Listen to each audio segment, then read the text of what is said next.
माझे माझे दोन भाऊ आहेत, ते पण मोठे मोठे. एक भाऊ माझा मोठा आहे, एक भाऊ थोडा छोटा आहे.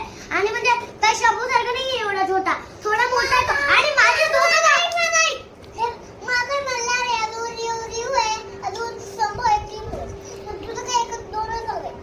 मी काय करेन, ब्राह्मीला बोलवेल, नबजीला बोलवेल, अजून ऋग्वेदला, शारोला बोलवेल. मग कशी मग तुझी चटणी करून इडली सोबत खायला. बघ जास्त मला बोलायला लागली आहे. गप्प.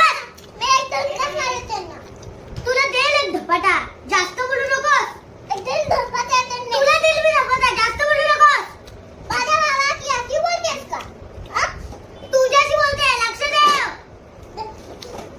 तो आता तुझी मम्मी तिथे देणार आहे, कपडे करून घे. तुला सांगू का, मी लब्धीला बोलवेल, ब्राह्मीला बोलवेल, ऋग्वेदला, शारोला बोलवेल. ते बघ कशी करतात. ते काय करतात सांगू का? काय करतात सांगू का? त्यांनी तर एक दिवस लब्धीला पण मारलं होतं. तसं तुला पण देईल धपाटा. तुला कोंडून ठेवलं बाथरूम मध्ये, लब्धीला पण बाथरूम मध्ये कोंडून ठेवलं होतं. तिला आता बाहेर काढला, तर तुला आता तुझी बारी आली बाथरूम मध्ये कोंडायला. लब्धी, ब्राह्मी, ऋग्वेद, शारो, मी तुझे पाय खेचेल बाथरूम मध्ये ठेवणार आणि कडी लावणार बाहेरून. मग बाहेर निघून दाखव. मी बाहेरून कडी लावणार. अजून मग शकते. ती खोल बाहेरच आहे.